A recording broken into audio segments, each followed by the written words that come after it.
Salut tout le monde, je vous retrouve aujourd'hui pour une nouvelle vidéo et aujourd'hui ça va être un tag.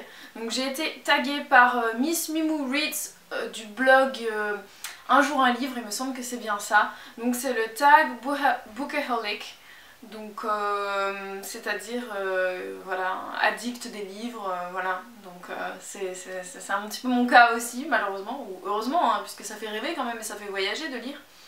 Donc ce tag est en 9 questions. Écoutez, non, en 10 questions, donc je vais commencer tout de suite. Alors, première question, qu'aimes-tu dans le fait d'acheter de nouveaux livres? L'excitation de me dire que...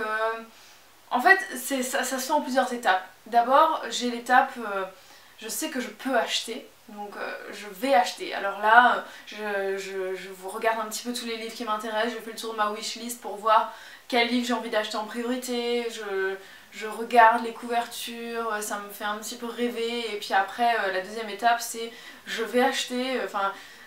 je sais pas comment vous expliquer, enfin de toute façon si vous regardez cette vidéo c'est que vous-même vous êtes accro aux livres, donc vous me comprenez.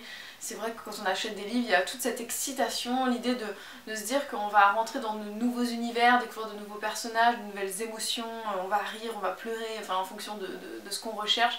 Et c'est vrai que c'est un moment qui est super agréable.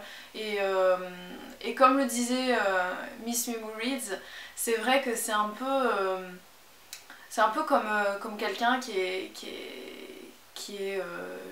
accro du shopping quoi, hein, qui aime acheter des chaussures ou des sacs à main, ça fait un petit peu la même émotion quand on achète des livres et qu'on adore ça. Deuxième question, tous les combien achètes-tu de nouveaux livres? Ça dépend, il va y avoir des mois où je vais acheter 2 ou 3 fois des livres et il peut se passer des fois 3 mois sans que j'achète un seul livre, voilà, donc c'est vraiment complètement aléatoire. Question numéro 3, librairie ou shopping sur internet? Le plus souvent, je suis quand même shopping sur internet, tout simplement parce que j'ai pas beaucoup de librairies juste à côté de chez moi disponibles à pied, comme je n'ai pas toujours la voiture, qu'au niveau des trajets en bus c'est pas forcément pratique ou alors pas forcément ce que j'aime faire. Donc généralement c'est sur internet et puis je commande souvent d'occasion. Donc voilà, internet c'est plus facile pour les commandes d'occasion. En tout cas par chez moi. As-tu une librairie préférée? Sur internet je commande le plus souvent sur Gilbert Joseph et sur chapitre.com, voilà, essentiellement. Question numéro 5, précommandes-tu tes livres? Je sais pas si c'est dans quel sens cette question, est-ce que je les précommande? Est-ce que c'est avant des sorties? Je ne pense pas que ce soit possible de faire ça. Mais il m'arrive de faire des paniers, comme quand par exemple j'ai envie de m'acheter des sous-vêtements. Ça m'arrive que j'ai des folies d'acheter des sous-vêtements ou sur internet des vêtements ou quoi. Et je me fais un panier énorme, je le remplis, ou alors des produits de beauté, je le remplis mon panier sur internet. Et puis après je rêve, je regarde, je fais oh je vais acheter tout ça, ça me fait 500 euros. Bon j'exagère, hein, 500 euros quand même, j'arrive jamais jusque là. Mais et je me dis bon ben voilà, c'est fini. Et puis après j'efface mon panier et puis retour à la vie normale. Oui, je suis un peu bizarre, je sais. Question numéro 6. Te fixes-tu une limite dans tes achats chaque mois?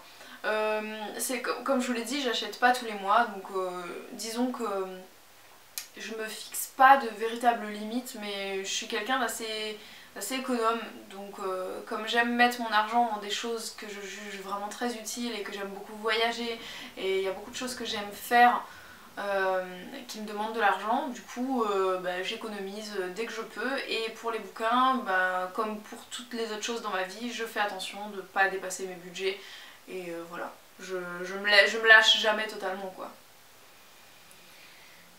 Question numéro 7. T'empêches-tu d'acheter des livres? Ça rejoint la question juste avant en fait.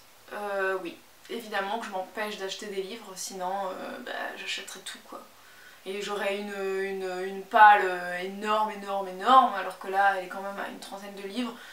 C'est beaucoup mais c'est tout de même assez raisonnable quand je vois les palles de certaines et certains sur la blogosphère. Mais ouais, bien sûr que je me freine, comme pour tout, il vaut mieux. Question numéro 8, quelle est l'ampleur de ta wishlist? Ma wishlist, je dirais une bonne centaine. Voilà. Question numéro 9. Quels sont les 3 livres de ta wishlist que tu voudrais avoir maintenant? Alors j'ai déjà regardé un petit peu, j'ai fait le tour de ma wishlist pour voir quels sont les livres prioritaires. Je me suis un petit peu faite avoir parce que dans ma wishlist, il y a tous les bouquins de Chick Lit ne sont pas dans ma wishlist parce qu'ils sont dans un fichier sur mon ordinateur à part parce que je suis complètement fan de ce genre. Donc mes livres Chick Lit qui sont dans ma wishlist ne sont pas sur Livre Addict. Du coup, je peux vous dire que dans ma wishlist Chick Lit, je voudrais lire tous les livres de Jane Green que j'ai pas lus, tous les livres d'Adele Parks, tous les livres de Cecilia Ahern, de Sophie Kinsella, donc oui, il y en a quand même pas mal. Mais sinon, donc dans ma wishlist non Chick Lit, il y a Wonder de R.J. Palacio que j'aimerais bien lire. Il y a Fatherland de Robert Harris et Moins que zéro de Bret Easton Ellis. Voilà, 3 livres que j'aimerais vraiment beaucoup lire. Et si je les trouve, eh ben, je les achèterai. Question numéro 10, qui tagues-tu? Tout le monde, voilà, tous ceux qui ont envie de faire ce tag, allez-y, je vous en prie. Et puis voilà, hein, j'espère que ce petit tag vous a plu, n'hésitez pas à mettre un petit pouce bleu si vous avez aimé, à commenter, et puis moi je vous retrouve très vite pour un prochain point lecture que je vais filmer de ce pas.